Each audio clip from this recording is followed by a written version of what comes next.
1 Timothy chapter 2, verses 1 and 2 says, "Therefore I exhort first of all that supplications, prayers, intercessions, and giving of thanks be made for all men, for kings and for all who are in authority, that we may lead a quiet and peaceable life in all godliness and reverence." We need to pray for our leaders. Perhaps, leading up to this current election, and perhaps you do this regularly, you've been praying for it. I certainly hope you have. But perhaps also you've been praying that a particular candidate win simply because you think they would be best suited for the nation. That's what you have a hope in. But I ask you this question. If they lose,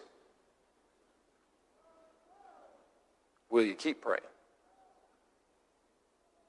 Or did you confuse your will with God's will so much that you thought it's not how it's supposed to work, and I'm out? Better yet, if they win, if the person you think needs to win wins, will you keep praying? Or are you just set to, the Lord knew that that's how it was supposed to be, and now I'm done, He'll take it from here? Or do we still pray for him? Because, folks, it doesn't matter what person is there. It doesn't matter if you go back to Washington, to Lincoln, to JFK, to Ronald Reagan. I don't care. You can pick any of the 44 men who have served in the Oval Office. They're fallible. And they need prayer. As much as I need prayer, as much as you need prayer. They make decisions that impact a lot of people. And they're not easy ones. And they need prayer. And they don't need prayer if we agree with them politically. Because that's not what Christians do. Christians just don't pray for people that they agree with. Christians just don't pray for other Christians, do they? I certainly hope not. Now, I hope they pray for the brethren, but I hope they don't end it there.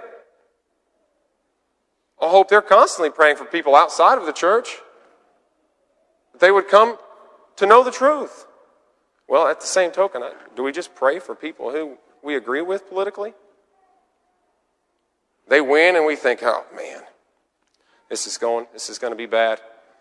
You know, this is not what I wanted. This is not what I wanted, and look, I'm not going to pray for them because I hope they fail.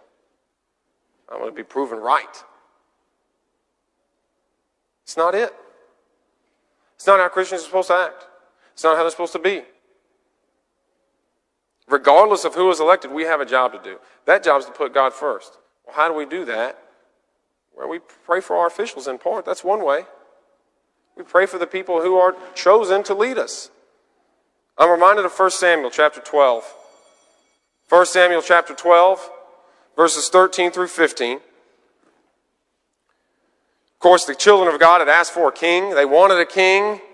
Please, Lord, give us a king. We've got kings around us. We need a king. He agrees to do so, and then he says this through Samuel. Now, therefore, here is the king whom you have chosen and whom you have desired, and take note. The Lord has set a king over you, that if you fear the Lord and serve him and obey his voice, and do not rebel against the commandment of the Lord, that both you and the king who reigns over you will continue following the Lord your God. However, if you do not obey the voice of the Lord, but rebel against the commandment of the Lord, then the hand of the Lord will be against you as it was against your fathers. We can't idolize people in public office so much that we forget what matters.